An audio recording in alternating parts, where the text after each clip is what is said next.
business and industry, they tell that, oh, you people, all these management schools, they produce trash. This research output is of no use to us. It is only to be read by the academician.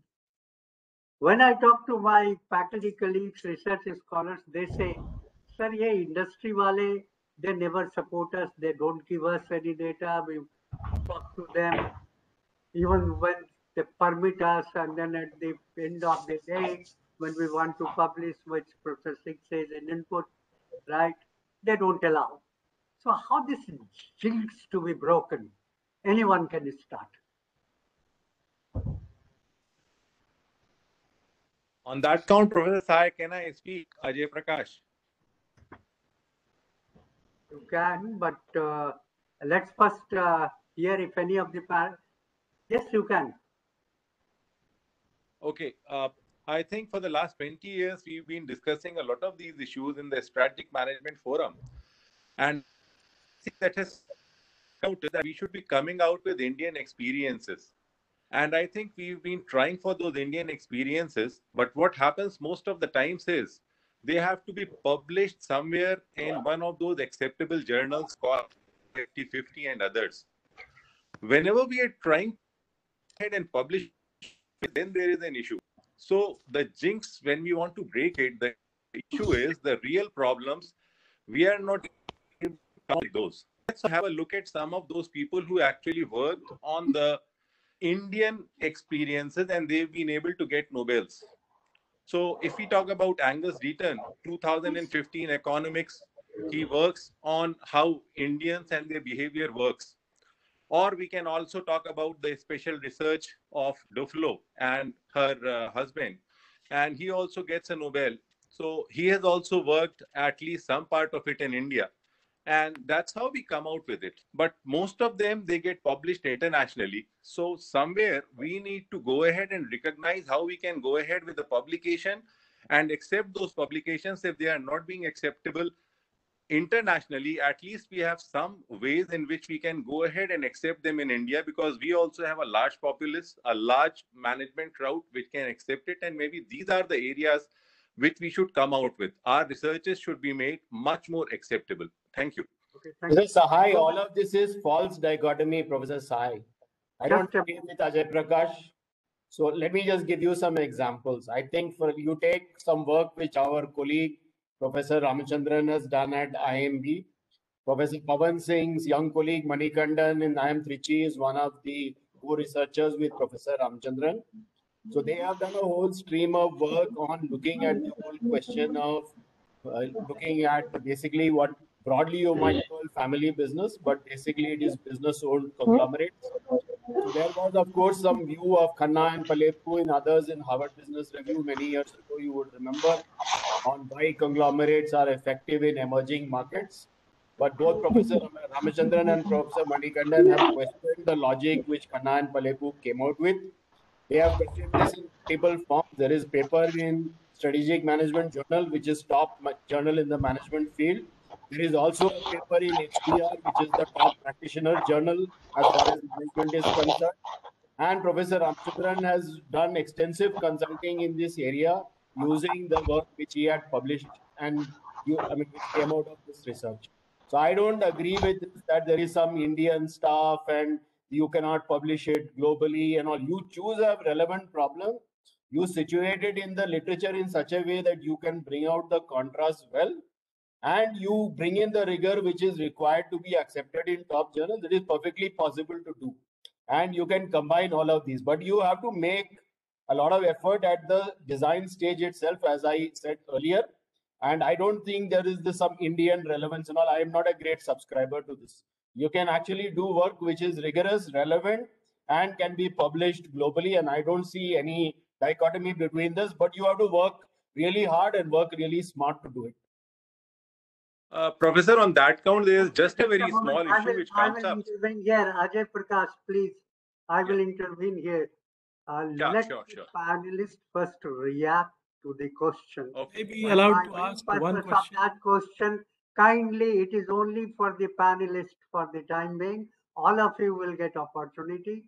My purpose of that question is, how do we help our research scholars to get data, to get access to industry, to get more relevant topics?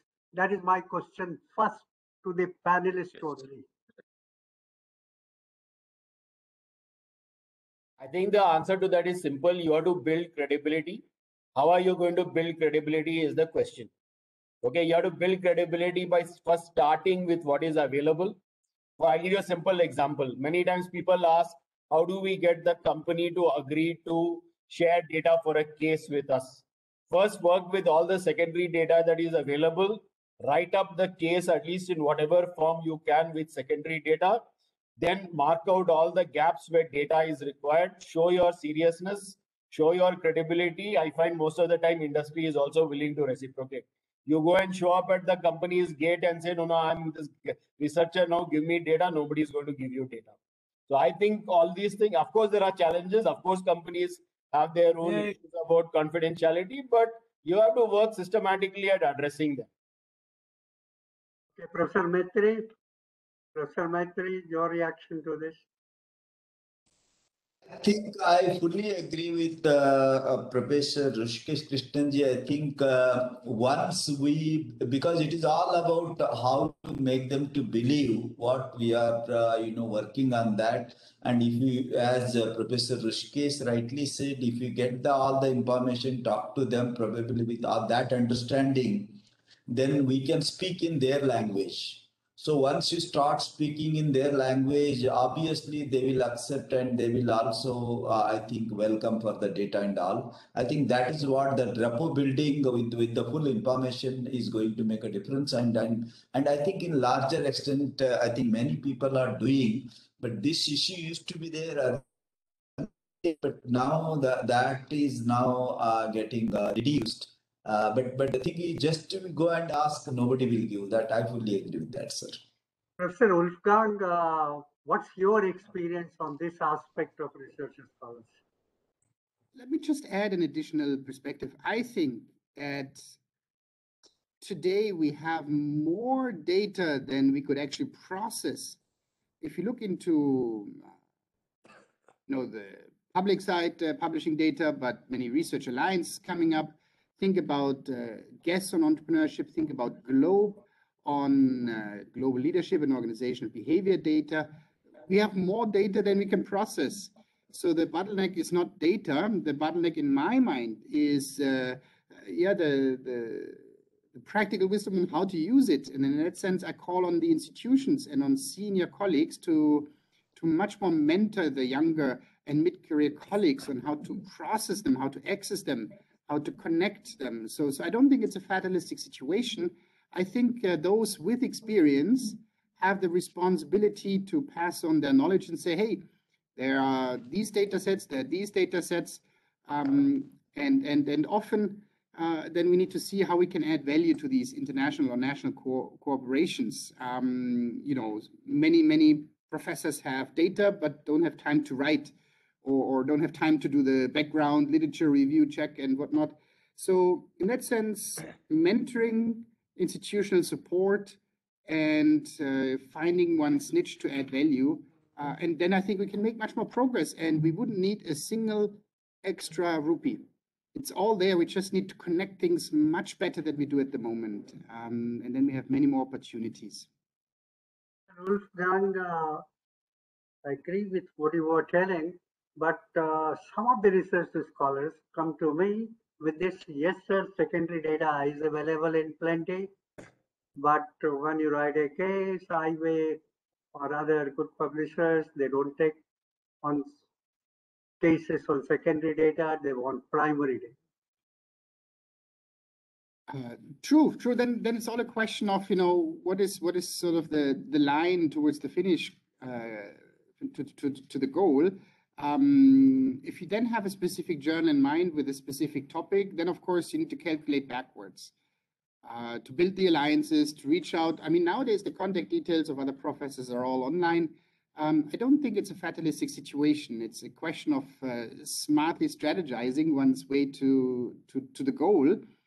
Many journals also have started to ask the authors to submit their data sets so others can verify.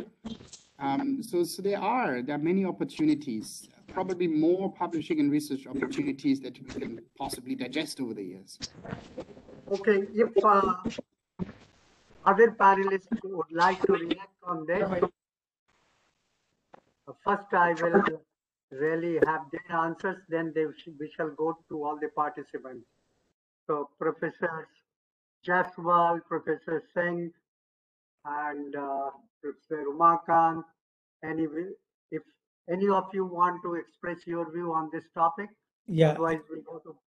I think we have to, as my predecessors told, it's not that you just send a mail, they are going to share your data. We have to, first of all, select a relevant topic which is important for them. And then we have to develop a long-term relationship with the organization, with the managers, and then go and talk to them and take them on board from the day one. I think if we take them on board from the day one, and convince them that this is something which is important and which is going to help the organization, I'm sure they will come on board and they will share the data that they want, which would be required by the researcher. I think it's something which we have to inculcate and build the relationship. That's more important. Okay. Any other panelists would like to express view? Otherwise, we go to the participants. Before I go to the participants, I want to share a story. I was then the chairman, managing director of a public sector company called Scooters India Limited. And IIM Lucknow had a new director in late Professor Pritam Singh. So he visited one day and he asked, the industry doesn't help management, education, hospital, KG Medical College has got hospital, they see the cases, we don't get it. So I asked him, what do you want from industry? And in Lucknow, we were only two, Scooters India Limited or Hindustan Aircraft Limited. That was a wrong, probably location, but whatever. Then I said, whatever you want, whomsoever you want to contact my office, they will give the instruction to the concerned department and you will get the relevant data. So there was some call, data were given, nothing came out. Finally, one day we collided in a meeting and then he again asked me, I said, why don't you come? Let us discuss. So after hearing him, I gave him an option that, look, your professor, April to June, you don't have any, practically no teaching. So let your professor come and be my general manager. If professor of marketing comes, he will work as general manager, marketing. If let's say associate professor of HR comes, he will be my manager HR. If strategy guy comes, he will be we had also a strategic team. So let us exchange, and my people, my manager will go and will learn from you whatever assignment you give so that he or she also learns. And we agreed. There was great gaga. There was also that let's sign, but I said let's do it. Agreement to kabhi bhi sign kar lenge. So in April, faculty was to come or researcher and scholar, I said they will be like trainees, our trainees. So I gave a call on due date. भाई कोई नाम नहीं दिया, हमने तो nominate कर लिया, आपने ये लोग आएंगे. So he said, yes, I'm working on this. After 15 days, I called him again. Finally, May arrived. Then he says, Dr. Sahai, I'm sorry, nobody is agreeing to take up that authority and responsibility. So I entirely agree with the panelists what they said. If you just go at the factory gate and say that you give me data, nobody will give. And the approach suggested by the panelists would be, it is for the research scholars and the young faculty who is here, for them to really understand that you have to make yourself eligible to get that. You will surely get. Industry equally wants you. With that, I'm seeing the hand of Professor Asutosh, time and again, and he's also a board member.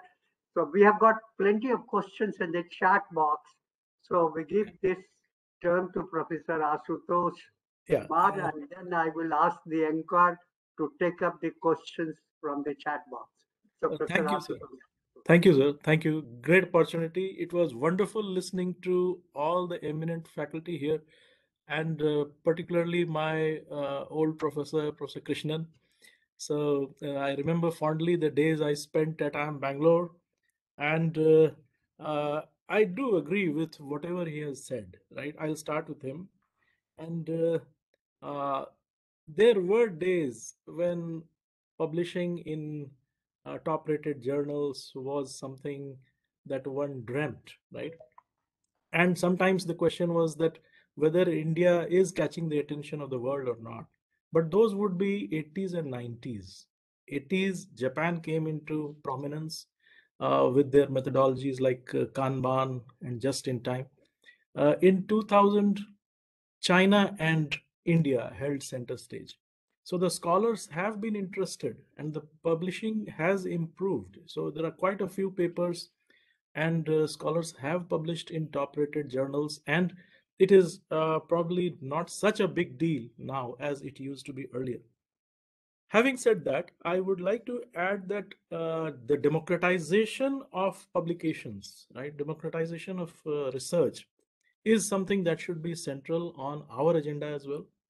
And a very specific suggestion is that we should open our libraries to researchers from all the different universities. We should make our databases accessible. So if any person in any university teaching in any university is interested, we should try to find out ways to facilitate library access. And by library access, I mean e-resources, that is databases as well. So a lot of secondary data which can be used by anyone and everyone in different universities, that can be accessible. And I'm sure a lot of papers will come up because we have a lot of bright people in all the different universities, and resource constraints should not stop people from publishing papers. Now, regarding the idea of the new education policy that Professor Bhimrai Maitri raised and the role of innovation, this is also something that we should be looking at quite proactively. In effect, I recall Professor Christensen's work on innovation, where he focused on disruptive innovation as compared to efficiency innovations. So efficiency innovations are not supposed to create jobs. They may actually eliminate jobs, right? And the capital that they free up is used to make more and more efficiency innovations, which curtails the resources that are available for disruptive innovations. So disruption is here. COVID is a great disruptor. So how are we going to be affected by COVID? The campuses that we have, the resources, the classrooms that we are having this conference online. I have been taking classes online. So isn't that a great disruptor already? What is the future of management education in India? In fact, education in particular. Now, does this not also gel with the new education policy, where we want more and more greater access to education for all concerned, whether that person is living in a city or in a village? So this is something that is already there. So how is management education going to be affected? No, how do we retain competitive advantages that we have already? Will the top-rated management educations remain as competitive as they are today? Is the future going to disrupt them? So how are you going to remain competitive? I think we need to look at our resources. We have VRIO framework, right? Tells us we should look at the VRIO resources. Your incubators may be a VRIO resource that you have not yet recognized in terms of your education.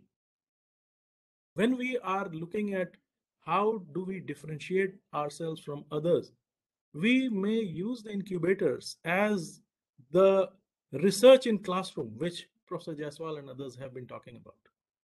So why can't we look at research in classroom in terms of research through incubators? Medical colleges have hospitals attached to them. Management colleges should have incubators attached to them. How does that translate to the vision of our country in terms of raising the entrepreneurship level in our country?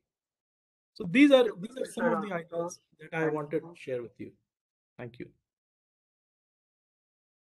So Love would to have your opinions. some of the directors respond to the suggestion Professor Asutosh Kumar made? So can I speak? Yeah. Sure, go ahead. Yeah. So I think he has brought two important things, which also was discussed earlier. One is we have a lot of resources confined to various institutes and which are hardly utilized more than 5% research resource. Like our library, if you see, we have entire e-resource and only PhD scholars do access sometimes, but otherwise most of the database and those things are underutilized. Same way, every institution's university has a huge amount of resource and some don't have at all, but they have good resource, intellectual resource like university systems. There are a lot of research potential faculty members, but the lack of access to the resource, many of them are not able to publish. So the first, how do we make this democratizations of resource, I think, and not only democratization of resource, but entire educations. So and that is what is possible in digital age, because today, only challenge will be IPR issues. So we'll have to figure it out that how come the intellectual property resource IPR can be taken care, and when we provide this access. I think some journals have very strict policy, but there'll be 80 to 90% open source journals. I think that is the future. We should promote more open source journals because intellectual research should not be confined to only few publication business house and they are commercializing that. I think they need to commercialize, but not just to make profit, but it should be non-for-profit. So I think these journals will have to be brought that how we can bring open source journal. We do charge some money, but not heavy charge like, for Harvard and all many resources, we are paying huge amount of money. So we are able to deny. The second aspect is I am very much open for this, that how do you integrate teaching and research? Not only incubation is basically doing only business creation, but a lot of management problem understandings and a lot of research which can happen, not only incubation, but that also can be done in the classroom, because we can integrate today industry problems in the class using this Bloom's taxonomy. I think these are the two areas I think we should focus in terms of how this can be implemented across a few institutions to begin with, and then create a model for other countries. I think that should be the contribution of Indian, particularly SMF can take the initiative and many others can support. So this is what my input in this. Thank you, Professor Jaswal.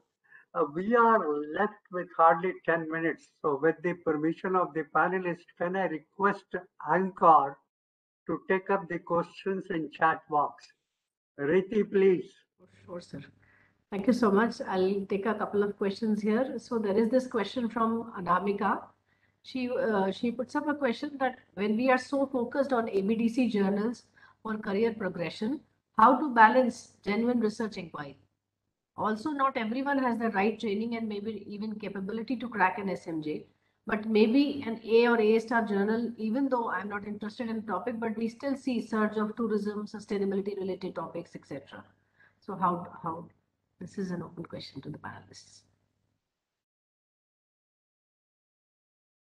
How to balance genuine inquiry when there is so much of surge on focus on ABDC journals? Yeah. Professor Umakant is teaching. Yeah, I think, yes, that is something which is very difficult, and somewhere we have to balance how on the one hand follow the international practice and standard of publishing in good journals. And second, how am I going to focus on the research questions which are important for to the society, to the entities. I think people and institutions are realize the importance of the vocal for locals, or when we are talking about Atmanirbhar. So we know this, it should be, the context should be local, and it should address the issues which are which the country is facing, the corporate is facing. So if suppose if it is getting publicity in newspapers, if it is getting accepted by task force, if it is getting accepted by ministries, that is going to carry more weightage than just publishing in A or A star journals. I think that is what we have to highlight, and we have to focus. If the research is relevant, then let me publicize, let me disseminate to as many people as possible, to the academia, to the industry, to the ministry, to the policymakers, so that more people are going to know the contribution of the researchers, and it is going to definitely bring visibility to the researcher. Mr. Sahai, just a quick point here. The ABDC list is huge. If you look at, for example, even A category in ABDC, there are literally hundreds of journals. So I'm really not persuaded by this point that you cannot match your research interest and your research passion with good journals. If you have really done some good research on a topic, I'm sure you will find even a ABDC journal which is willing to consider that. Some of these things I'm not very convinced at all. I think these arguments, really you need to go into them in much more detail. I would also like to add one point to what Professor Dash said. See, again, I don't see why all these things have to be contradictory. You can publish in good journal and you can also write in the newspaper. These are not mutually exclusive things. They can be done. And in fact, you could use your research to publish in the newspaper. I'll give you an example. There's a lady, Vidya Mahambre. She's professor in Great Lakes Institute. She has been doing a really great series of articles looking at Indian economy based on all this data which keeps coming up in all these NSSO and other surveys.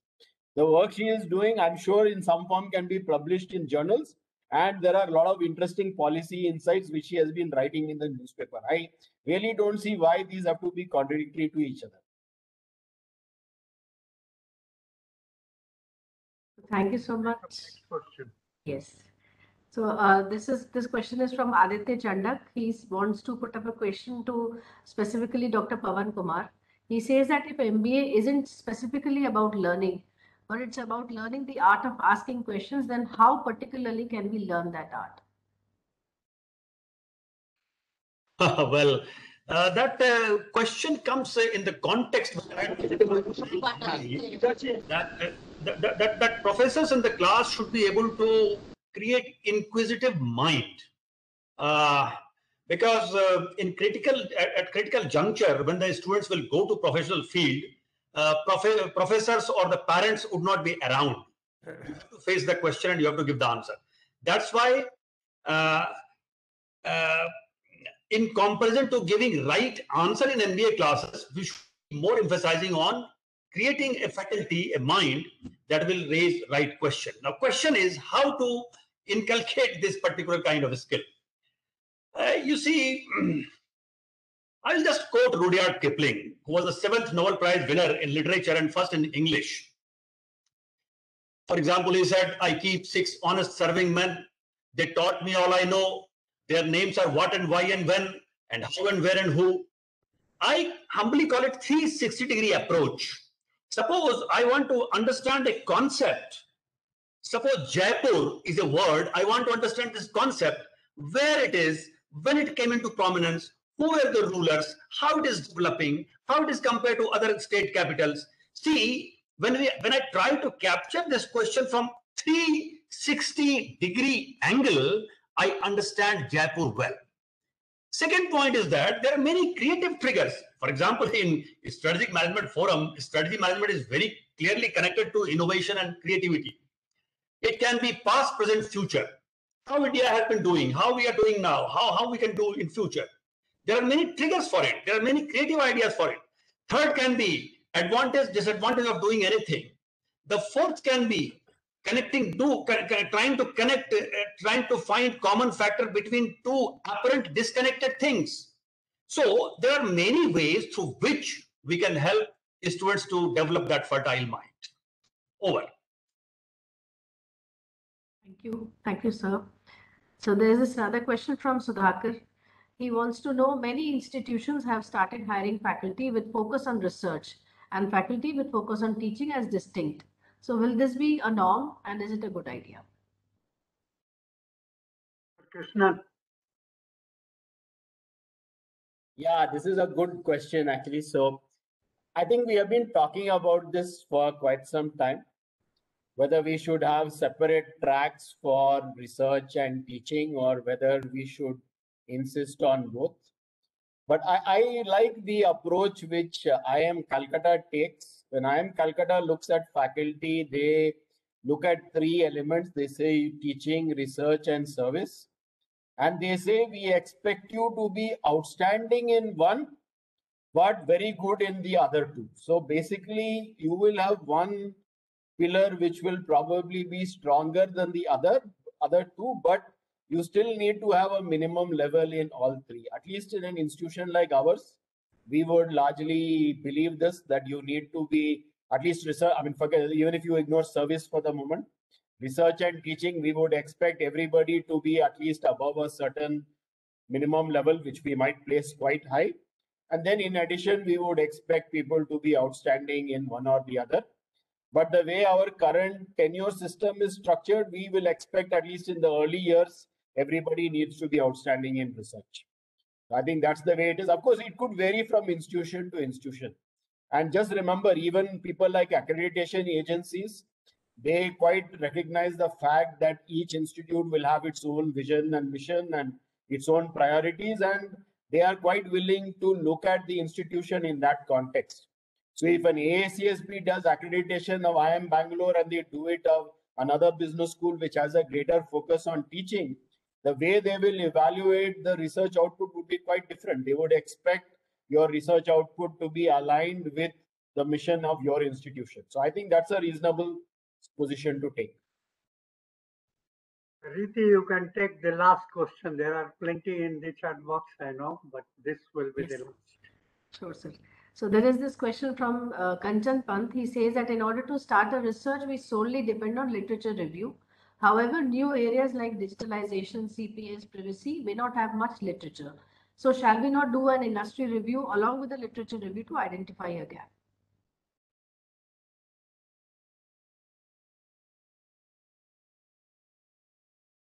Professor Wolfgang? I think that the approach can be more than just the literature review, right? I mean, you can think about the topic and then you see how it fits in. And often what I found to be true is that other sciences are much more advanced than the business literature. In sociology, in psychology, in anthropology, we find many more discussions in philosophy. And often by then casting the net a little further, we can find many more inspirational sources and solutions, which in the mainstream business literature review we don't find. So in that sense, yeah, you can start with a literature review and see what kind of suggested further research gaps there are, or do it the other way around. You think about interesting questions and then see how it fits in. It requires you to read more widely, but therefore you can be much more innovative. I think both avenues yield very good results. Thank you so much. Does anybody else also want to respond to this? Literature first or the problem first and then literature? Professor Krishnan? I think I already shared my view, Professor Sahai. I also agree both could be the starting point, but I think it's up to us to make a greater effort to integrate both. And if you make the effort, it usually is more worthwhile for you at the end. I would suggest the young researchers should focus more on the literature first. Maybe mature researcher can venture into the area which are lack of literature, because it is a risky area for publication point of view. Therefore, young researchers should not try to take the risk. That is what is my point of view. You'll have to go through all the data analysis and methodology rigor. And once you mature enough, you can try in writing and view kind of thing like HBR views, and those kind of things comes in those journals, which require high level of creativity or in terms of writing skills, etc. So therefore, young PhD scholars, young faculty members should focus more on the mature literature-based research so that they don't have risk of not getting published. Yeah, Professor Jaiswal is giving good advice. I would endorse. Thanks. I will just add to that point that let us respect all level of say persons in the academia, but let us talk straight that some young academicians, they do research for getting a job, some do research for getting promotions, and some do research for the sake of doing research. And especially, I would like to show I would like to request senior faculty in the academia to take more responsibility towards doing research actually for the sake of research and for the joy of research and contributing to the society, giving full respect that some of us actually doing research for different level also. So all good things have to come to an end at a time. We have already overshot our time. So let me express my gratitude to all the panelists who really enlightened us so much on research and management. Each one of you really enlightened and made a great contribution to this forum. A great thanks to all the panelists. Over to you, Riti. Thank you, sir. And that was indeed a very enriching and a very thought-provoking discussion. Due to the paucity of time, I apologize to all the participants whose questions I could not take up. I now request and invite Professor Shalini Rahul, Professor Strategy, Innovation and Entrepreneurship, IMT Ghaziabad, and also an alumnus of SMF to please deliver the vote of thanks. Over to you, ma'am. Good afternoon to all of you, and thank you very much, Riti and Professor Sahai, for giving me this opportunity. In fact, I have been squirming in my seat on trying to contribute to the discussion. It was so enriching and enlightening and interesting. And before giving the vote of thanks, I would just put in 2 sentences, which I think they might sound debatable, but those are my thoughts. And inspired from Professor Krishnan and Professor Pavan Kumar Singh, I completely endorse their views. Sometimes, we are kind of looking for a, solution to our problems, and we want those solutions from others. So like our thesis advisors used to say, research is an art of muddling through. So we have to go through that process of understanding, identifying the research problems, understanding the methodology. Publication is just one part of research. Probably we are too hung up on the publication part rather than understanding the process, or rather than understanding the phenomena per se. And that is the understanding we bring to the classroom. That is the understanding we bring to our training. And, we should just not do research because we have to get published. Of course, that's an outcome there. But understanding also contributes a great deal to my development of faculty intelligence and engaging the students. So it has all these elements, and maybe it requires another kind of a deliberation, that are we treating academics, especially management academics, as a profession? Because somewhere there are rules of profession which needs to be laid down and which will pose us as professionals and help us deal with these kind of issues. So having said that, my earnest thanks to the panelists, all of them wonderful suggestions, and not only the suggestions, really motivating us to look at what is relevant for research. So right from identifying good research problems to the opportunities that India is creating, moving at such a great speed, and all kinds of resources which are available to us as of date. Everything. We just need to inspire ourselves. We need to have confidence in ourselves, and we need to, really move forward in this journey. So Professor Krishnan, Professor Maitri, Professor Aman, Professor Pavan Kumar Singh, Professor Makan Dash, Professor Jaiswal, really thankful to all of you for inspiring and, delivering all those thoughts to us. I would also like to thank Professor Shiv Kumar Tripathi for inaugurating the session and leading us through this entire SMF Foundation, what it contributes, how it should contribute, and the inspiring words that he said. Professor Srinivas Iyengar also came in and spoke about SMF. He's been a very active alumni of SMF. So I'm really thankful to him as well. Professor Pandya, who gave us a summary of how the SMF Foundation Day went last year and what all we did. And it was such a fabulous event, and we tried it, the hybrid mode for the first time. It was a great success, so thank you for that. Professors from IRMA, really interesting aspects that you are going to incorporate in the 2022 foundation of SMF. I'm really looking forward to it and really hope that the pandemic situation improves so that we can all participate in person. I've been really looking forward to, being there in person rather than the online. It's become too much.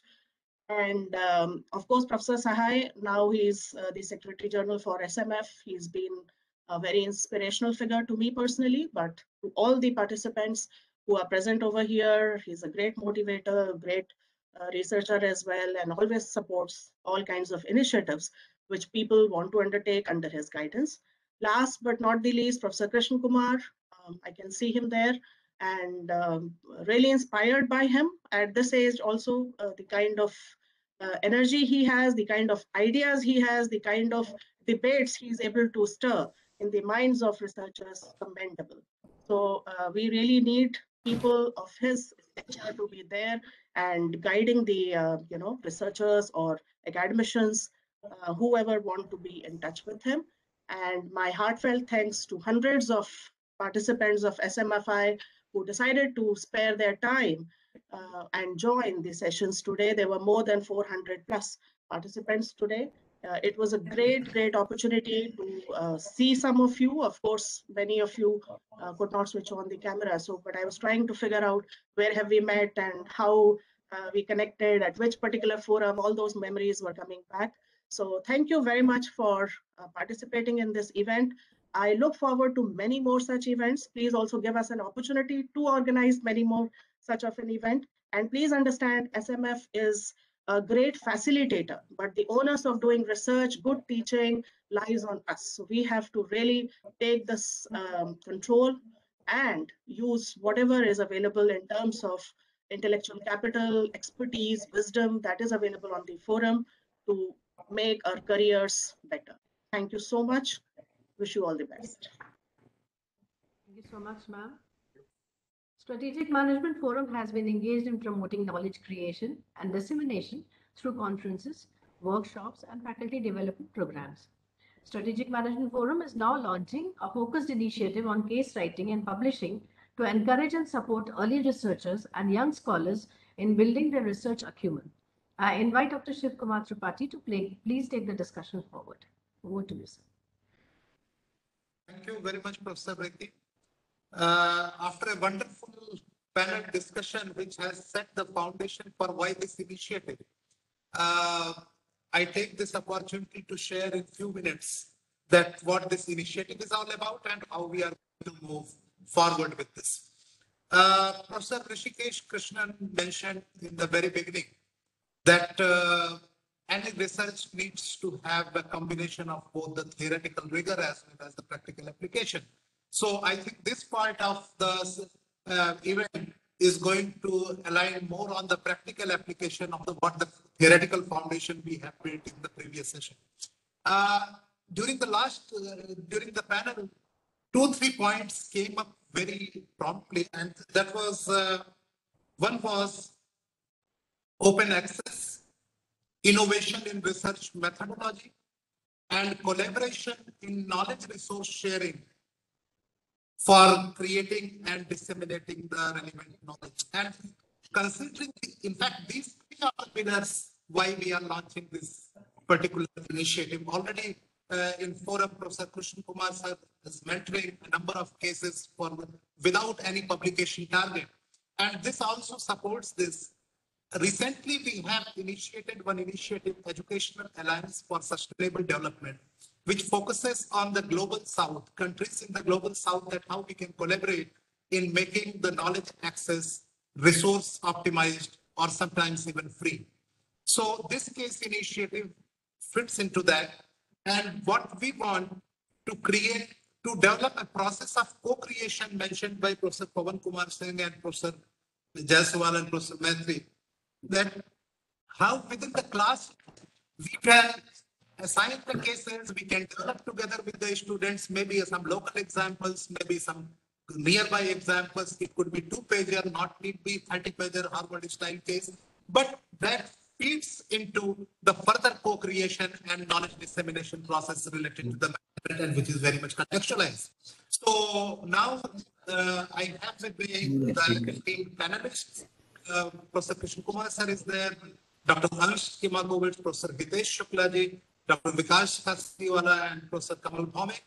I request my colleague, Dr. Vishal Khasgiwala, to take the session forward. Thank you very much, sir. I hope I am properly audible to everyone. Very good afternoon, and I am very much thankful to our Honorable VC sir, Shiv Kumar Tripathi sir, the Strategic Management Forum, to provide wonderful opportunity to be discussed on case writing orientation sessions.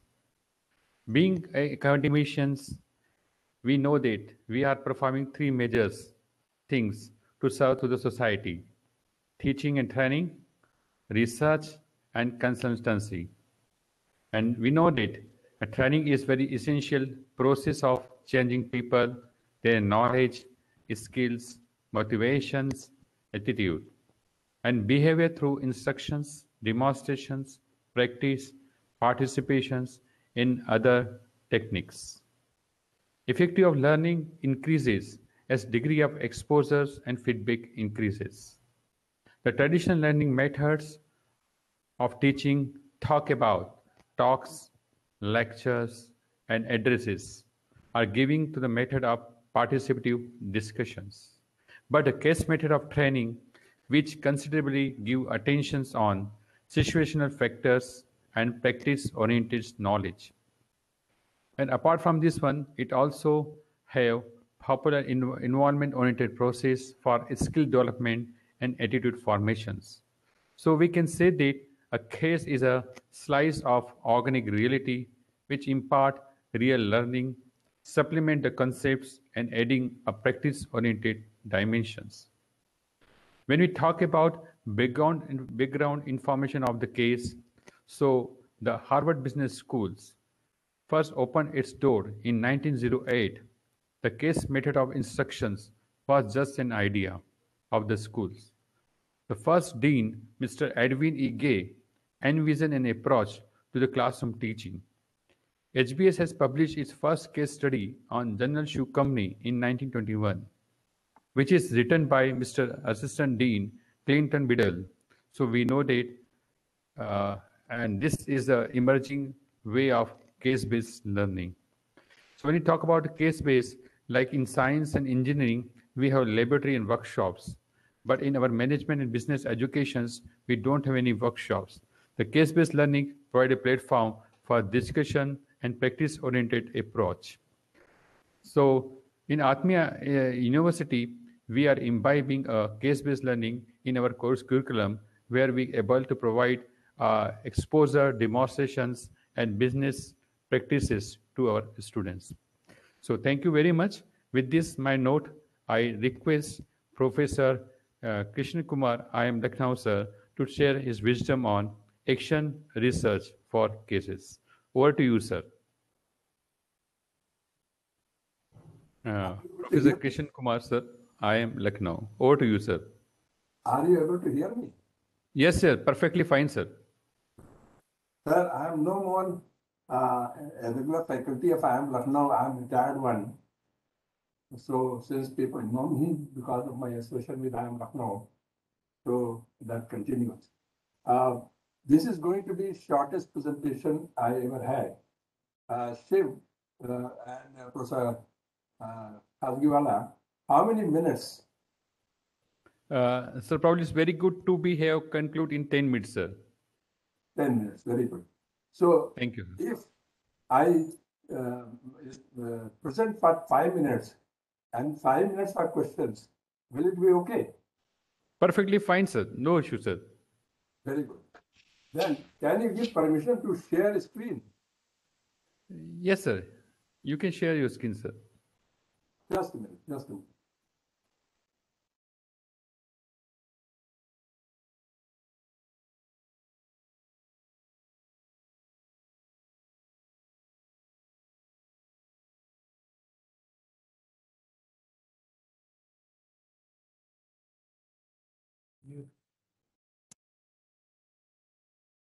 Are you able to see this? Right? I hope it is uploading, sir. Till the time it is not visible, sir. Okay, you have to increase the font size. Process high, no disruption, no disruption. I'm not disrupting, I am only suggesting you I'm increase the font disoriented. size. Then don't blame me. Sir, What is it the is problem? visible now. You are not able to see this? So it is visible now, but the sir has guided if it is like view into the zoom mode or something else, so it will be more properly visible to the partakers. I was more comfortable because this Cisco thing I'm trying for the first time. No problem, sir. You just continue, sir. Anyway, whatever I am going to present. We can increase the size in our own screen, sir. There's no problem. Whatever I am going to present, you can see on two links. So if you are not able to see, you just go to this link and you shall be able to see everything. I'm going to present 10 slides out of these 73 slides. And these are three topics that I'm going to cover: case writing and self-updation, how case writing can help me seamlessly update over the years through the experiences that we get firsthand and through others. Number two, I'll just list 12 course material innovation that I have done in the past 15 months.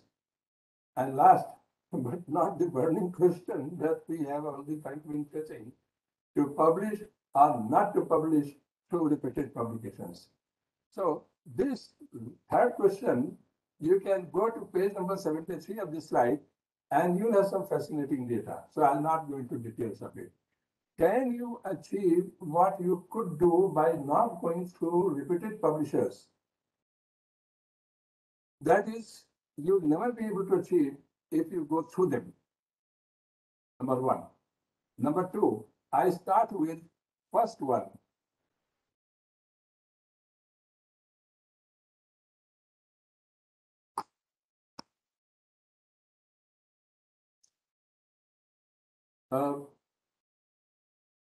You are all invited, in case of any problem, you are invited to a dhaba that I have opened.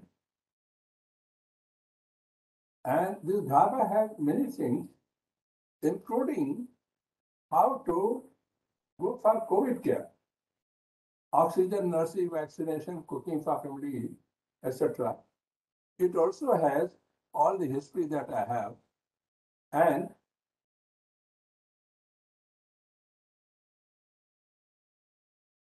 first, I'm going to tell what I was taught when I was a student at Ahmedabad. Till 79, we were taught only these things in strategic management, which was called business policy there. When I joined IIM Lucknow, and by that time, Luke and George work had come, and I had a wonderful model to discuss in the class and complete the course with this. Then, over a period of time, I found there was a lot of experience suggesting that the model needs to be improved because it was not answering many questions that I had. And after the experience which came out of almost 100 short and long cases was this model. Now see, this, and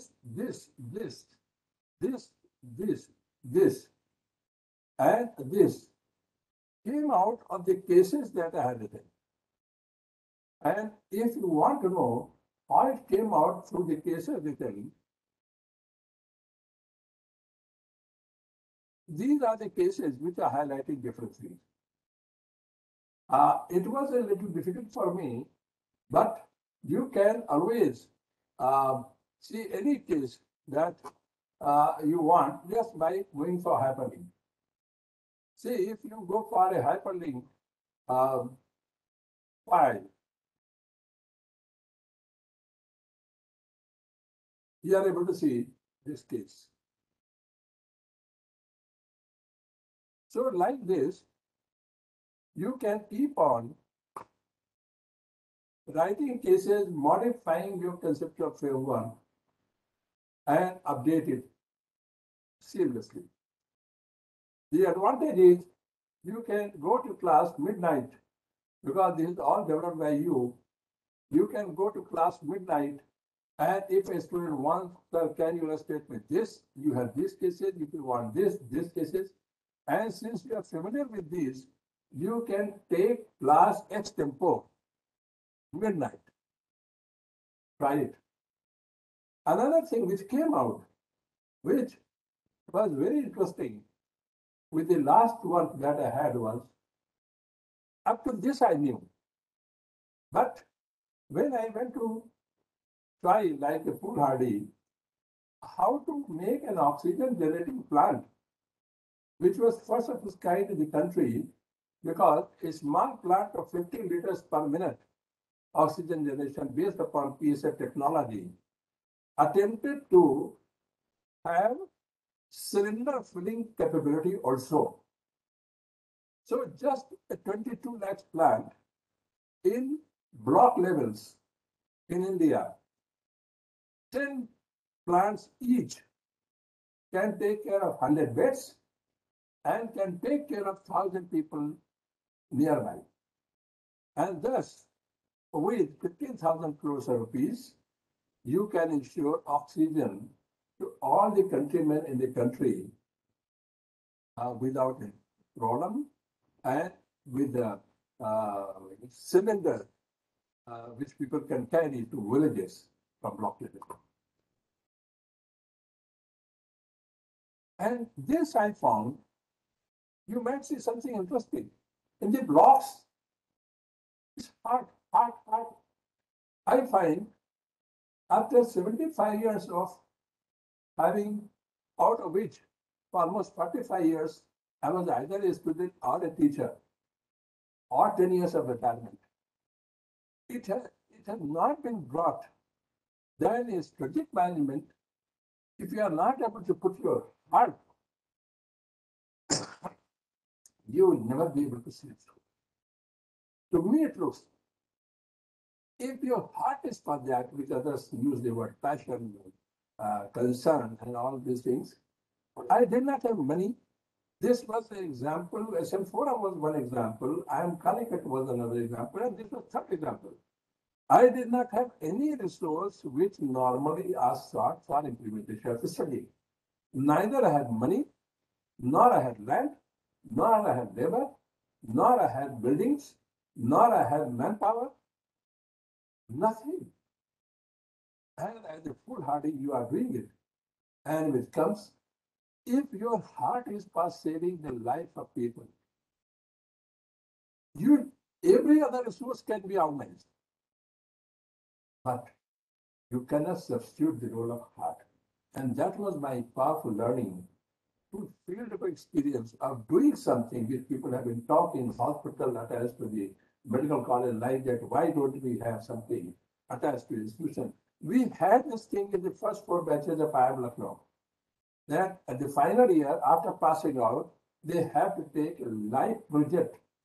And if they are not able to successfully implement it, they won't be awarded diploma. They might have met all the requirements and completed the course, but they will not be awarded diploma unless they see it through. So I find this was very interesting thing we had, but as we increased the size, we lost that. Another thing which came out of cases was when it led to creation of dhaba, then we have started having discussions.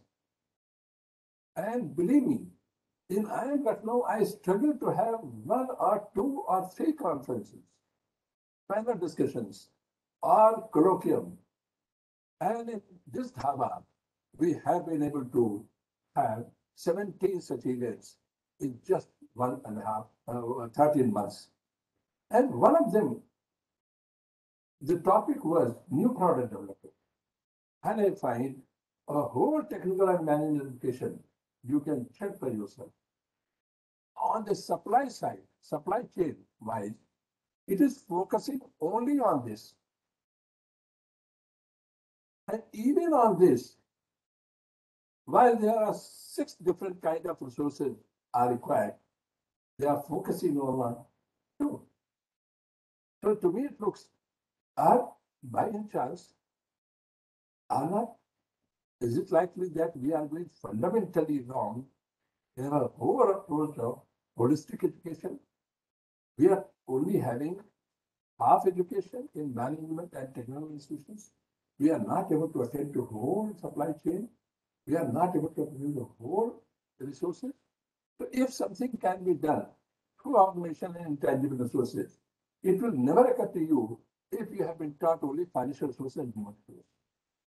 So today's convention would not have been there if we had not built some forum through intangible resources, just friendship network. Another thing is, in India, there are apparent resources and abundant resources. We have been using the word resources for apparent resources.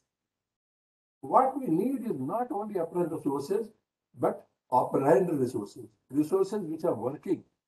I have a human resource which is competent, qualified, everything, but doesn't want to work. Then what do we do?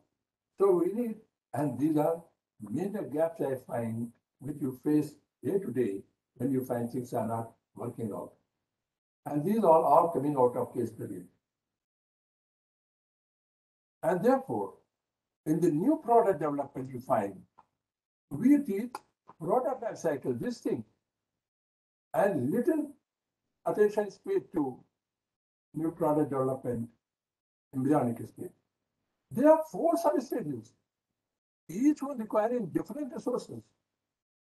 In fact, each one requiring different combination of resources.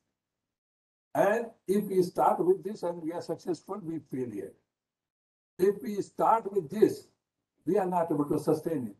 That is why startups, 90% of startups fail within 5 years of happens. If the startup fail, we have sunk the resources in there. And from where this money came?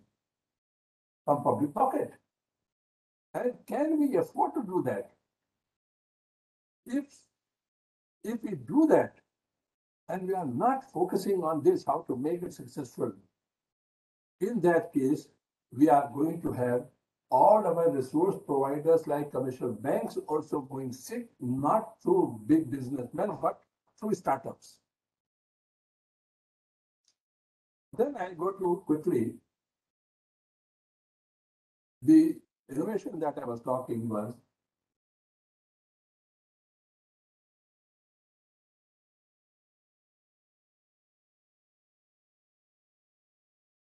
at least this is our area where we can do a lot of good work.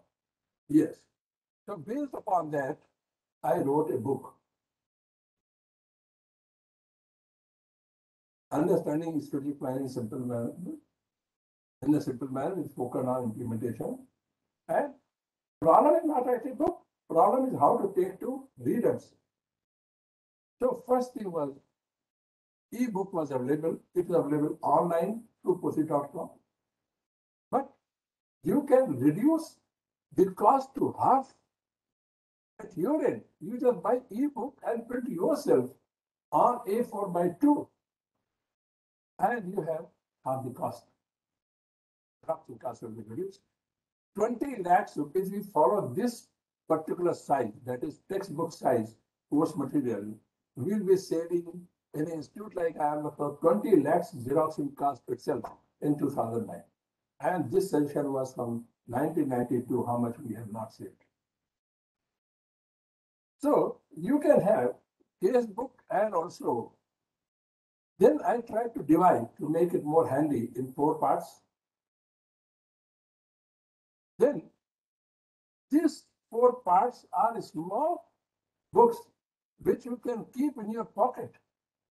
It's A4/4 size.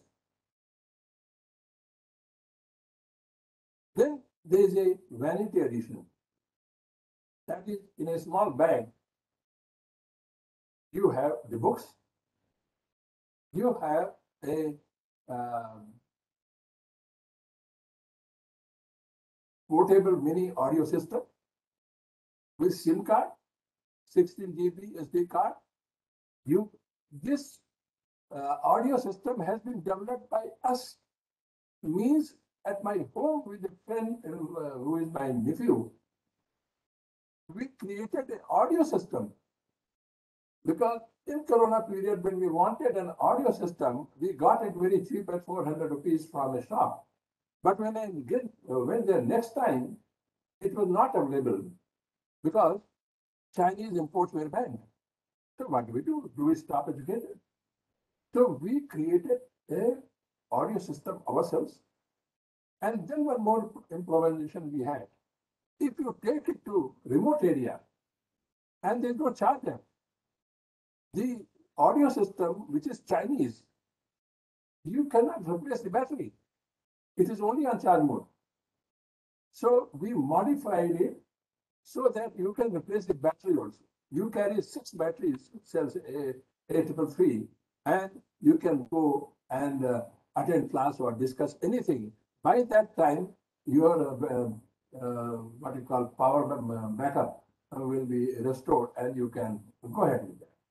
Even you can take out the SIM, put it in your mobile, and project on your screen, so you can see everything on your screen. Last.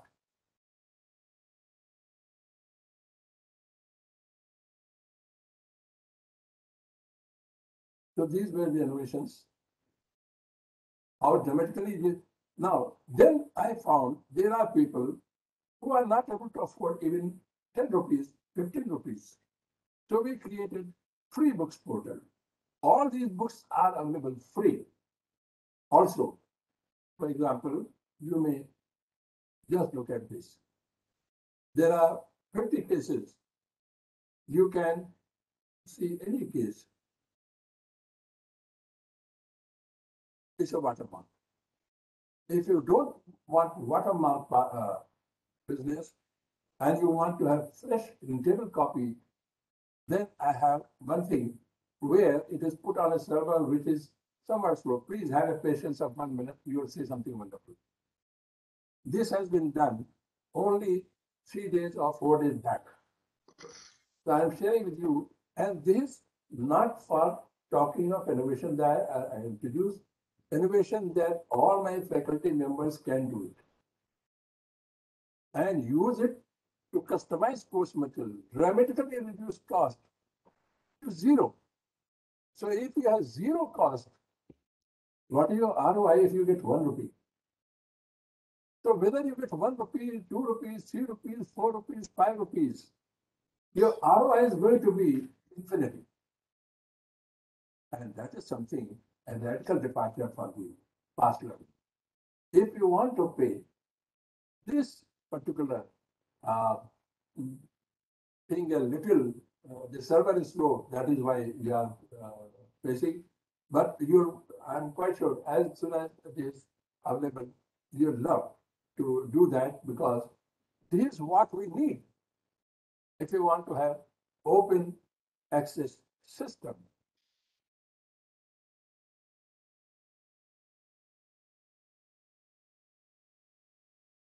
कितना 10 minute हो गया? Yes, sir. Okay, then I stop. You can always try it at your own mobile or laptop. Since it is taking time, I'm getting out of this. And last thing, yesterday's discussion, this to publish or not to publish is something, this is for your answer. I did not publish, I had my own website, which collapsed after 3 months because GoDaddy created problem. Imagine, I had a Adani Enterprise Limited case, which was downloaded 482 times. Imagine,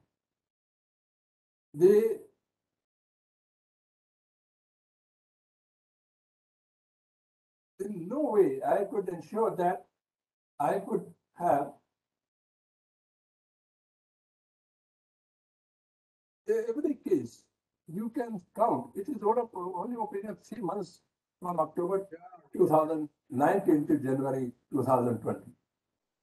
And more importantly, Professor, something which comes as a shock to me is here, understanding this project management and these books, I have access to foreign journals. Dr. Sahai, Macmillan sold my thesis, which they published in 1982. They did not accept that they have sold more than 100 copies. But research volume 1, etc., 446 downloads. Research book. 440 downloads. I'm not talking of how many displayed. I'm talking of downloads. Tales of Grandfather, etc. If you see, these are, some of them are foreign editions. I could have never published abroad. So it is not correct that you cannot reach masses without going through reputed publishers. We have never attempted to create our own system. So we are still thinking of 2,695 downloads of your cases. Which publisher is going to give me that? I conclude here by saying that please continue doing good work. If SM Forum can celebrate Silver Jubilee, we can do a lot of other things in years to come. And hopefully for your retirement, when you can do a lot of things, writing for the sake of writing, research for the sake of research, without pressure for publication, without pressure for getting job. Thank you very much. Thank you very much, sir, for wonderful thought. So I request Dr. Vaughan, Humanistic Management Network, Switzerland, to share on reflection on case. So over to you, Dr. Vaughan. Thank you very much. I hope you can hear me all and see me as well. And I've got a bit of a cold, so if I'm coughing in between, apologies for that. But it's a great honor to be here and to at least virtually be in India once again. And I'm going to share just a few reflections and thoughts on case writing in relationship to humanistic management, which is where I'm coming from and what my main focus is. And the three dimensions I want to share are firstly, the purpose of cases. Why are we doing this in management research? Secondly, cases of humanistic management, and then last case or humanistic management in case writing in the process. So what does that mean for writing cases? Now, firstly, and I understand I should take around 10 minutes, so I will try to stick to that and be brief. On the purpose, firstly, I mean, in essence, case writing is an inductive process. It is a process where we're trying to derive generalizable logic or knowledge from specific cases, and that's the foundational aspect in case writing is this inductive process where we're looking at individual cases and individual instances, and we're analyzing that in order to derive knowledge that we can apply elsewhere. And by that, I was struck by a comment from the earlier session asking for is our research input or output? And in that sense, of course, it is input, right? The purpose of the cases we're writing, of our casework, is to serve and to provide a service to society through giving this generalizable knowledge. And therefore, I fully agree that that case writing specifically is the deliverable is an input for us to generate or to replicate knowledge that we find or processes or actions that we find working, that we find delivering desirable results in one set of contexts, and that we transfer that to others. So the second dimension then would be cases of humanistic management.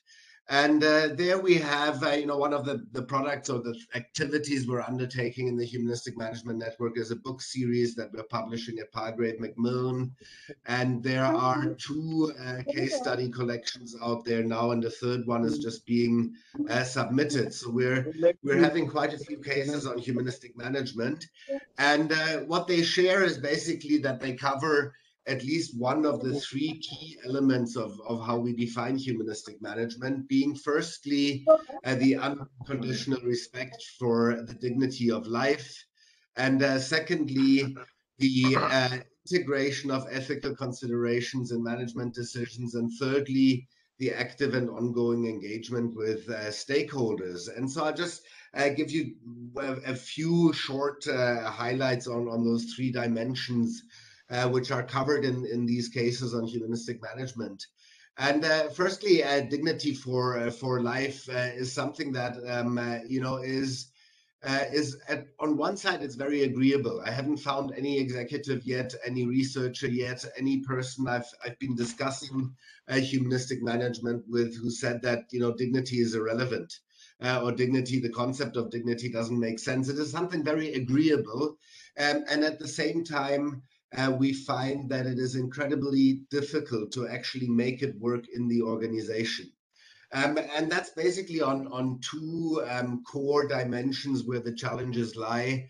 One is the intra-organizational dimension, the questions of how do people interact and deal with each other, how are individuals respected in their intrinsic value as human beings, how is our natural environment respected and treated through the processes and the logics and the narratives that we hear and that are applied within the organization. So we have this whole set of intra-organizational questions of showing respect towards the members of an organization and to which degree this is lived up to in daily operations.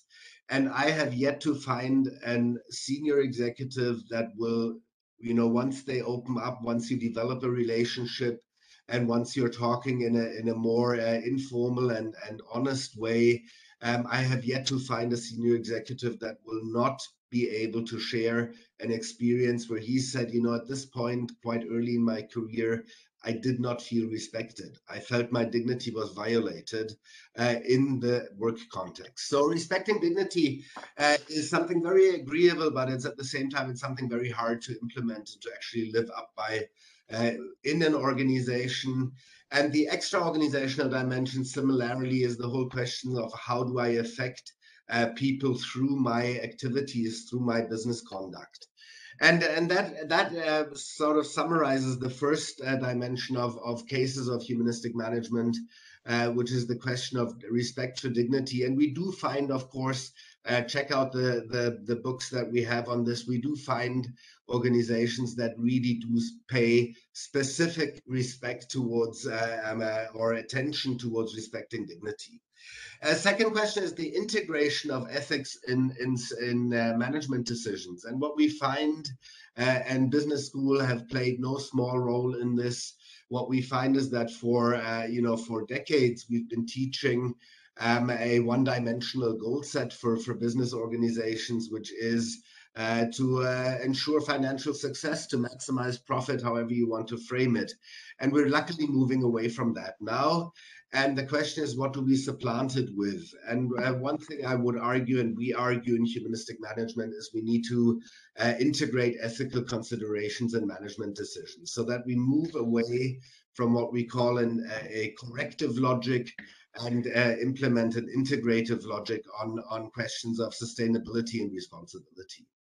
That means, in concrete terms, if I'm looking at the current operating model is often based on this one-dimensional goal set, which means that I take shortcuts on ethical and responsibility dimensions, which then leads to negative events. It leads to an oil platform blowing up because some security measures weren't taken as thoroughly as they should have. It leads to a building collapsing on workers because the building in which they were the factory was operating didn't fulfill security requirements, and so forth. So we have these negative effects, which then are very costly to repair. So that is a corrective logic. We're building ways and we're building things in a way that we know they will break, and then once they break, we have to invest a lot to correct them. And we have reputational damages, we have material damages, we have a whole set of legal action against us. So we have a whole lot of repercussions that organizations are confronted with, because they did not integrate ethical, sustainability, responsibility dimensions in their management decisions from the beginning. And in humanistic management, we argue, let's integrate those dimensions, those questions, rather than sticking to this corrective logic where we build things in a way that we know they will break, and then we have to invest to fix them. Now, the third dimension is active and ongoing engagement with stakeholders. And of course, the cases we have are providing a lot of input there on how organizations and why organizations engaged with their stakeholders. Today, there is a vast majority, I would argue, of businesses that accept the necessity and that see the rationality for engaging with stakeholders, but the way in which they're doing it is still very different. And if you're looking at the literature, we have different variants in stakeholder theory, mainly instrumental, descriptive, and normative stakeholder theory approaches. And we find time and again that those businesses that really reap benefits from their stakeholder engagement are those that are based or that have grounded their engagement, sometimes unknowingly and sometimes deliberately, but they are grounded in a normative variant of stakeholder theory. And so that is once again a question of how do we, what's the purpose of case writing? How do we serve? How do we provide input for others?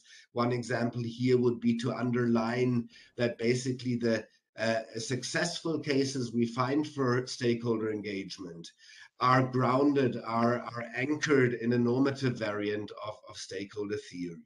Because if we do that, that is where we create generalizable knowledge. That is where we can say, like, all right, we have one single case here only.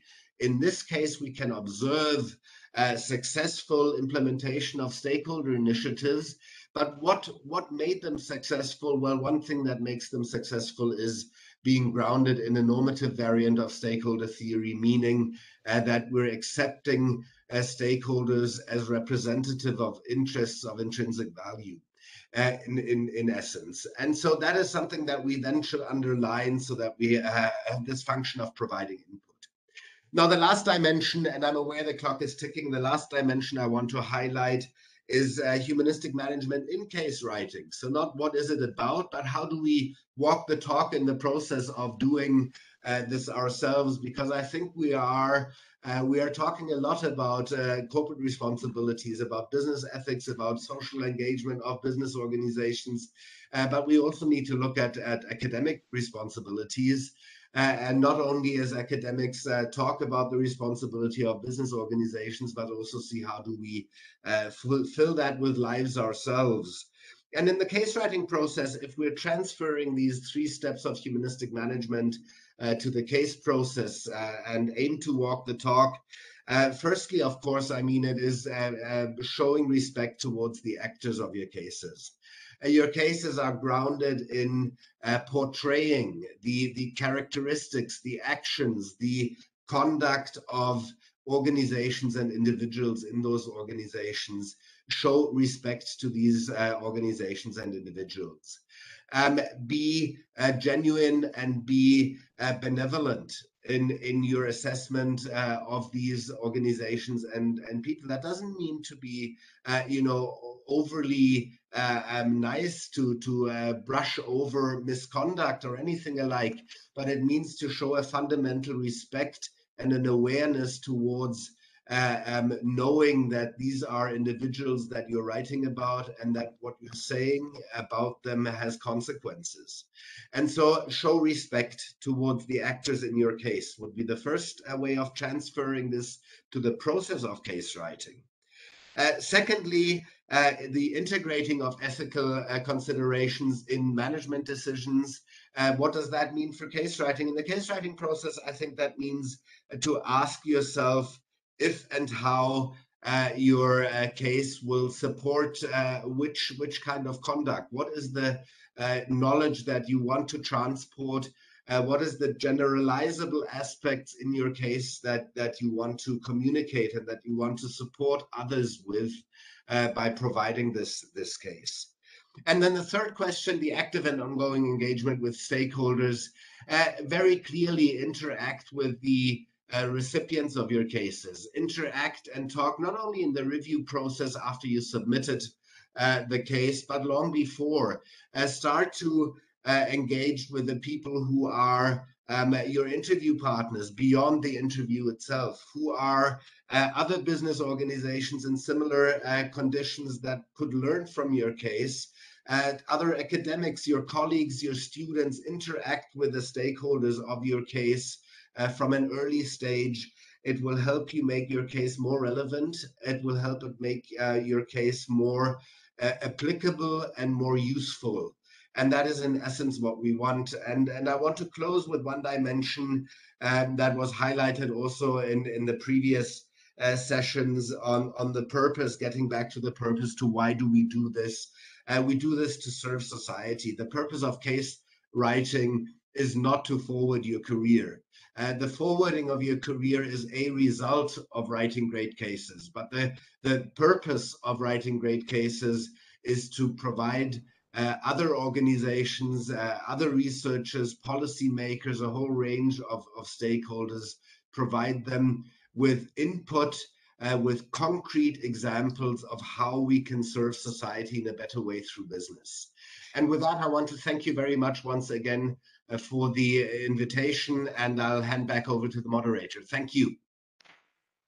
Thank you very much for wonderful, thoughtful discussion, sir, and wonderful thoughts you have shared with us.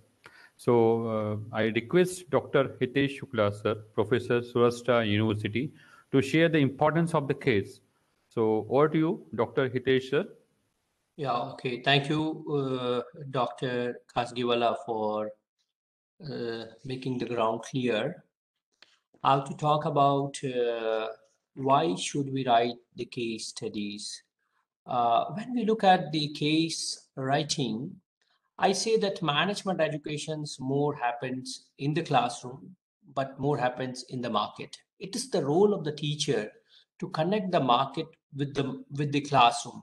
So either he should take the class to the market or market to the class. It's better to bring the market to the class through the case study methods. Because when you are bringing the market to the class, you are taking the issues and challenges to the classroom for the discussions and debates. And your students, your participants will give you more insights about the case writing. Before writing the case, the teachers, why should we write the case? So to answer the questions, I'll say that it may take your career to the next level if you publish it from good publishers and all that things. The another benefit we can get as a writing our own case studies, you can customize your own study material that can give new insights, what exactly you want to teach, the concept or the principles in the classroom to be discussed, that you can write for your particular needs of that. One more thing we can say that it's giving back to the society, because teaching, training, consulting, and research go in a line. So when you are training, you are meeting with the people, executives. When you are consulting with the organizations, you try to understand what the challenges are.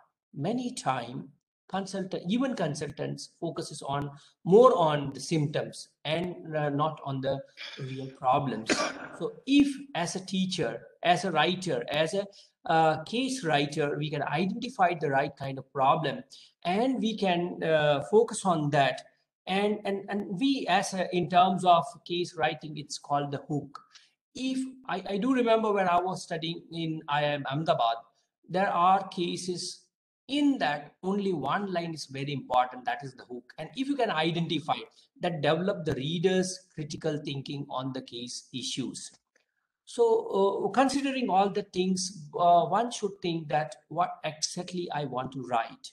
Is it a narrative case? Just want to give the descriptions, how happens, what happened, and what can be learned.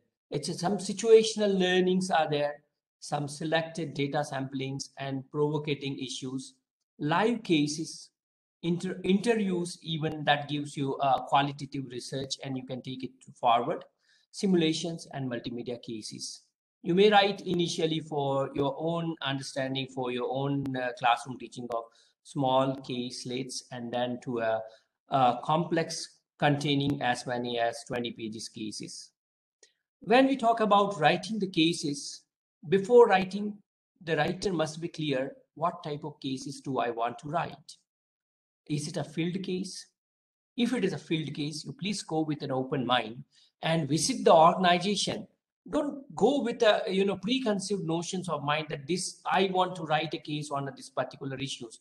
Go and just observe with an open mind and see what the real problem is, what are the symptoms and what they are doing. And if you can identify, see, unfortunately we are trying to write the cases on our own. Instead, we write the cases in a team. And we involve the people whose areas issues we can identify and we can write and develop the cases. That will be a great case for teaching.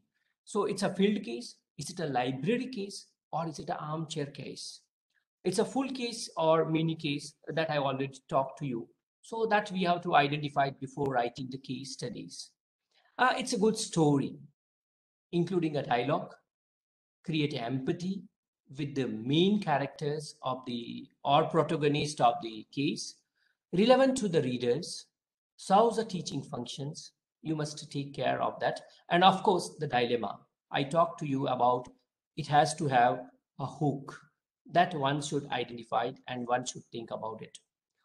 While writing the case, one should also think who will be my audience? What level of difficulties do I want to involve in the cases?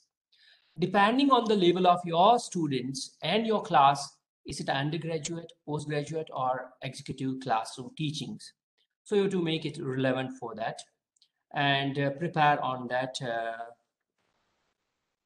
Then before writing the questions, they should think about what do you want to learn at the end from the discussions? What kind of questions you want to have in your classroom or in the participations that to be taken care while writing the case?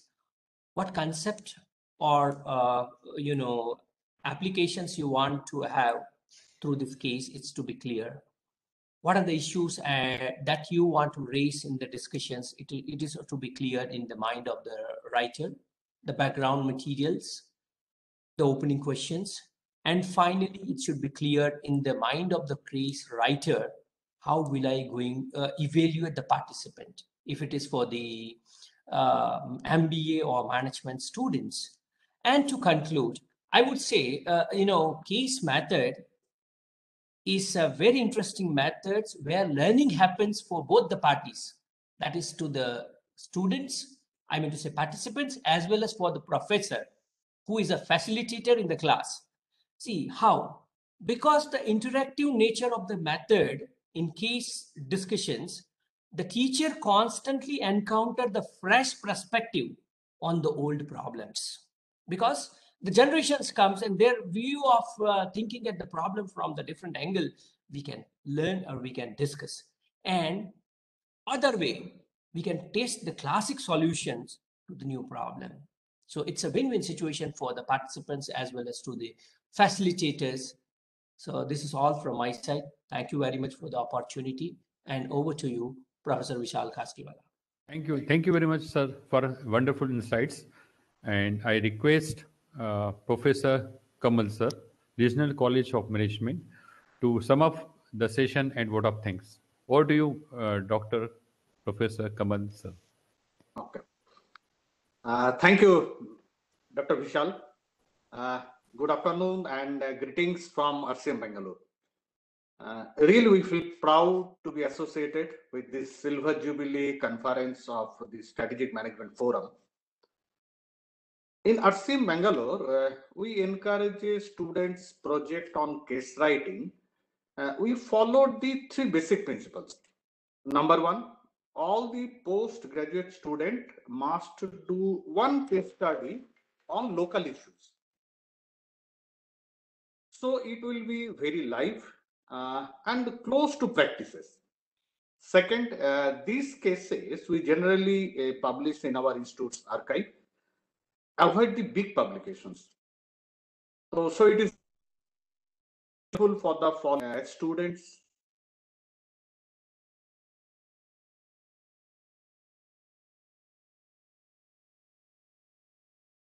on the case writing in February end, hopefully in the blended mode. And really, I'm thankful to SMF for conducting such a nice, detailed, but crisp program on such an important aspect. The eminent directors, fellows, and distinguished professors' thoughtful experience sharing, I think, enriches all our participants. My heartfelt gratitude to all the distinguished professors, Professor Vishal as a moderator, and especially Dr. Shiv Tripathi, who is actually instrumental in RCMB and SMF coming together. I'm thankful to all the participants as well as all our students also, those who participated and really got a value-based experience learning. Last but not the least, I sincerely invite you all, the distinguished professors, directors and deans at our green sprawling campus at the foothills of Nandi Hills in Bangalore. And looking forward to welcome Dr. Ernst and Dr. Wolfgang Amann at the RCMB campus in very soon. Thank you very much.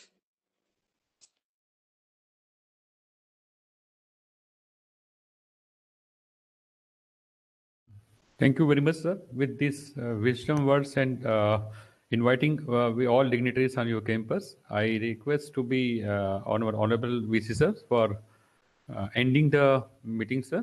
Shall we end the meeting, sir?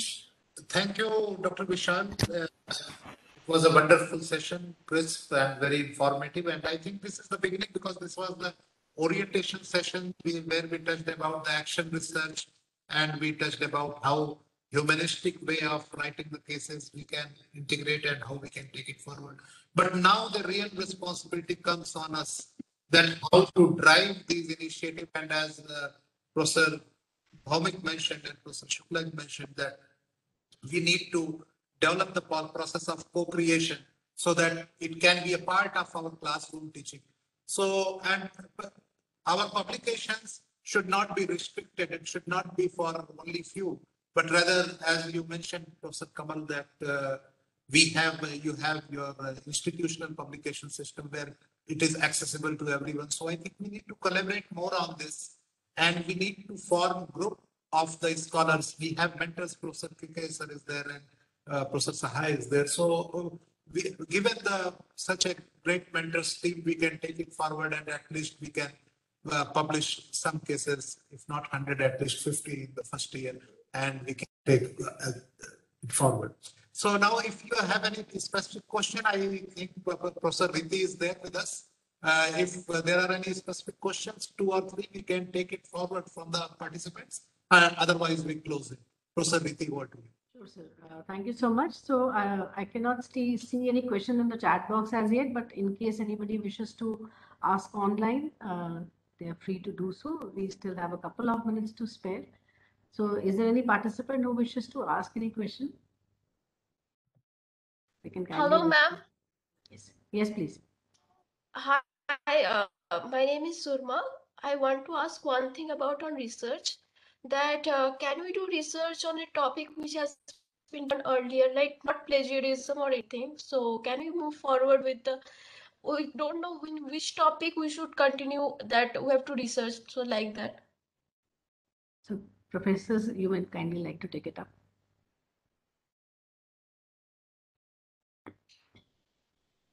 Sir, you are on mute, Sahai sir. You're on mute, sir.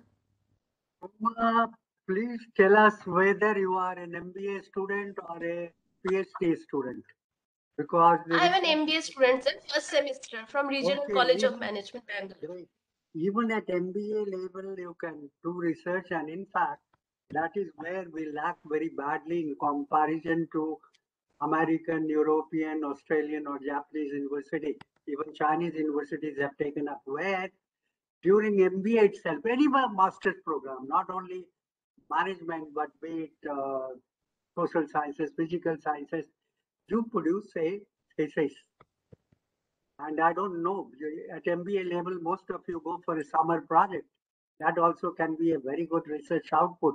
Some of the students do wonderfully well, and they get employed in the place where they do their summer work if they do a good work. So you can take whatever has been researched can be researched again. That is why we call it a research. And anything that was right yesterday may be wrong today or tomorrow.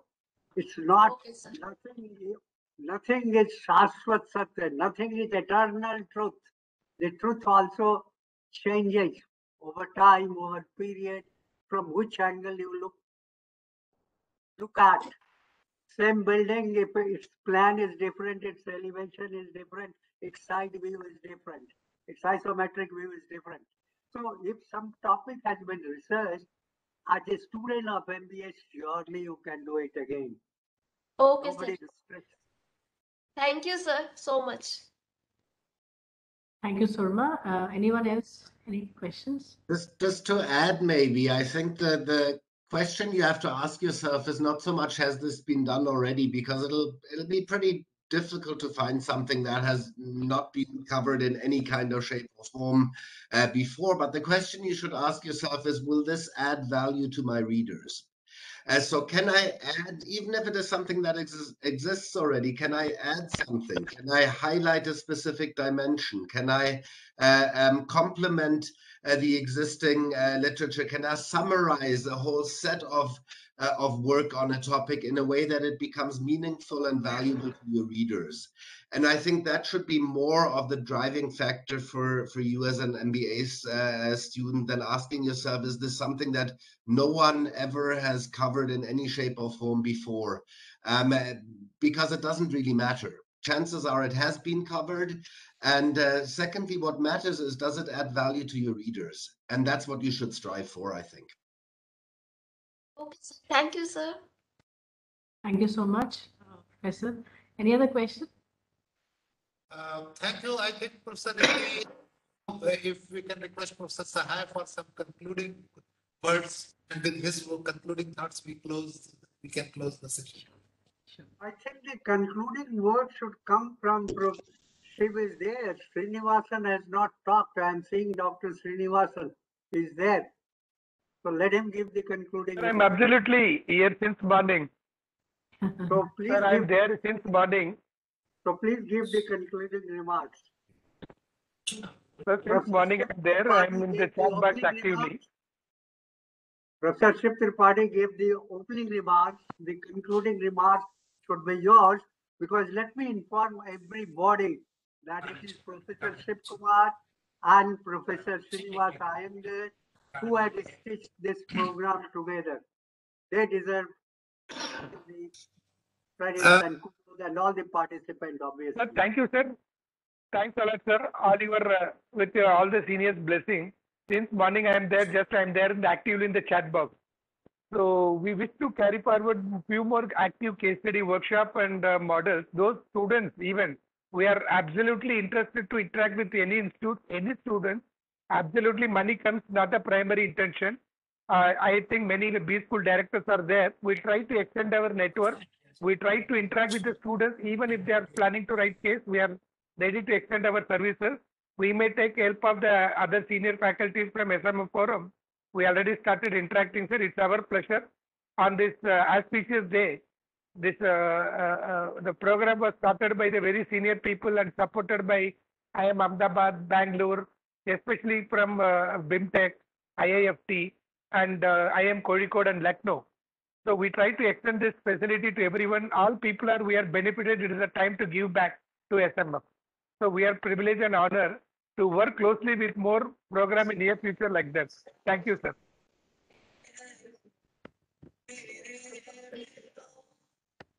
So I think that we close and we with the promise to meet again soon with some actionable agenda and taking the forward.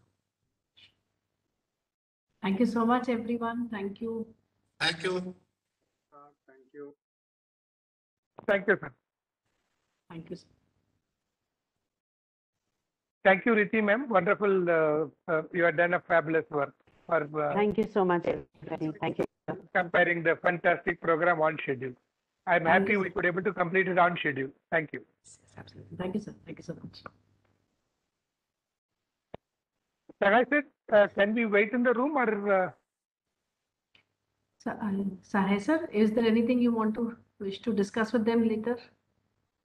Sir, you're on mute, sir. Sahai sir. The program is closed. It has been officially closed by Professor. So people can leave. And I thought that we can have some conversation, future conversation with the director ABIMS and VC of Atmia University. Good afternoon, sir. Good afternoon, Saurabh. How are you? We are good. We are good. It's pretty cold here. Good afternoon, sir. KK sir, and good afternoon, everyone. Ji, sir. The only submission is that we had planned with SMFI the ICSR sponsored capacity building program. Go ahead. All support is there. Ji. So the only thing is that if we can extend the invitation to all, and we are planning it it was earlier planned from 9th of Feb, but due to COVID, I think we will have to again revise the dates. So we will take it to end of March. So I will just circulate the information to all concerned, and if we can share our email IDs on one common platform, that would be great. We are compiling. In fact, you are the people who should compile and give. Something is available with me. With that, I will share with everyone. This year's IIM Nagpur conference, whoever has come, we have changed our working, and that we need to again file with the registrar of companies because we have amended that needs to go to AGM and all. That now what happens is everyone who registers in the conference becomes a member for 1 year. So they all are, whoever have attended the conference, they all are member of SMF. Alumni, of course, is a different status. Alumni are those who had attended our courses, SMF courses. So you people are alumni and you people are the pillars. So SMF has to be built by you people. It will be you. हम लोग तो बस ठीक है आपके भरोसे चल रहे हैं and like Srinivasan and Shiv did this time, maybe Jammu unit, you do Shillong 2023 summer has been taken by IIM Shillong. You can plan a big event, maybe 24 summers. We would love to come to Mata Vaishno Devi University because we do not want really to limit it to IIMs. We want it should be broad, it should be all, and especially what was talked by Asutosh, that IIM should open their library, their databases to those who don't have. And that is what will spread, that is what will help, that is what will promote research and teaching. So Saurabh, we are with you for this program, as well as if you want to organize some seminar, convention, please go ahead. You don't have to seek permission. We are there. Sir.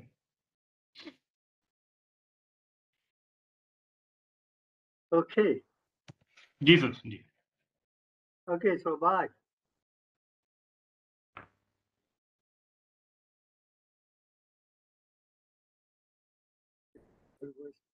So Riti, you had a long day.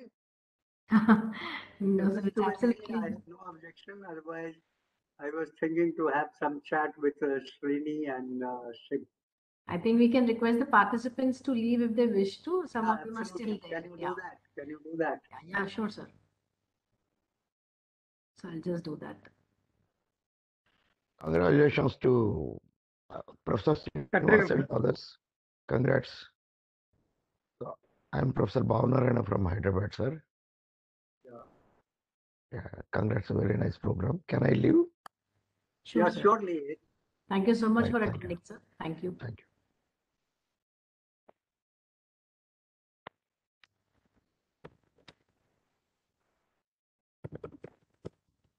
Understood, sir.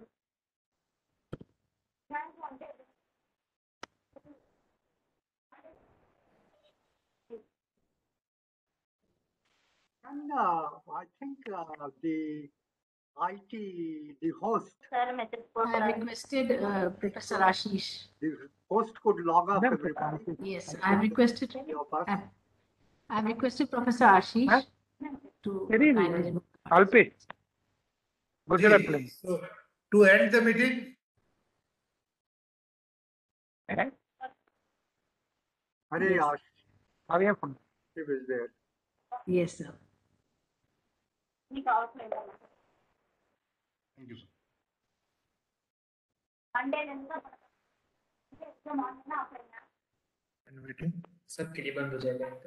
So, Professor Ashish, I think Sai wished to speak to couple of other directors. They were still there, so maybe the participants can be removed, and sir could continue with some of them.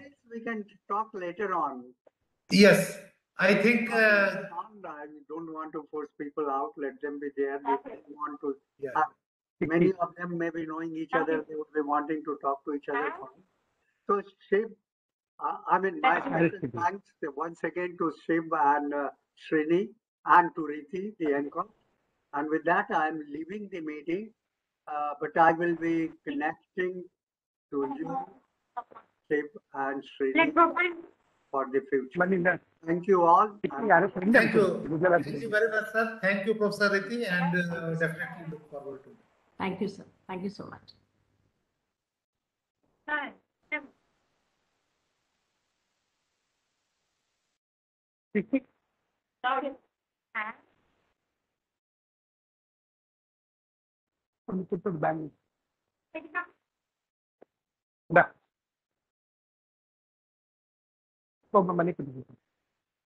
Correct.